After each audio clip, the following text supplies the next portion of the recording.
கோவையை அடுத்த ஒத்தக்கால் மண்டபம் பகுதியில் உள்ள பிளிப்கார்ட் நிறுவன கிடங்கில் உணவு பாதுகாப்புத்துறை அதிகாரிகள் நடத்திய சோதனையில் காலாவதியான 278 கிலோ பேரீச்சம்பழங்கள் பறிமுதல் செய்யப்பட்டுள்ள சம்பவம் பெரும் அதிர்ச்சியை ஏற்படுத்தியுள்ளது. கோவை மாவட்டம் முழுவதும் உள்ள 37 இடங்களில் சோதனை மேற்கொண்ட அதிகாரிகள் இந்த கிடங்கிலும் திடீரென சோதனை நடத்தியுள்ளனர்.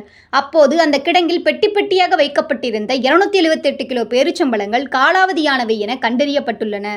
உடனடியாக அதிகாரிகள் அவற்றை பறிமுதல் செய்து அழித்து உணவு பாதுகாப்புத்துறை நியமன அலுவலர் அனுராதா தலைமையில் நடவடிக்கை எடுக்கப்பட்டது.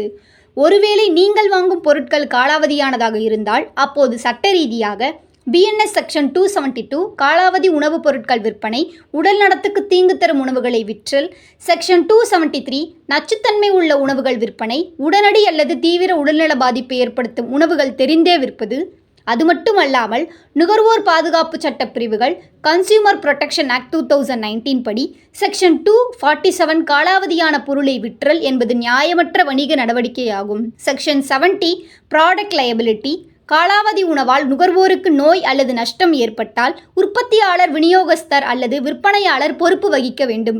இந்த சட்டங்களுக்கு கீழ் நீங்கள் வழக்கு பதிவு செய்யலாம். இதுபோன்ற சட்ட ரீதியான தகவல்களை அறிந்து கொள்ள ஐகான் லீகல் சேனலுடன் இணைந்திருங்கள்.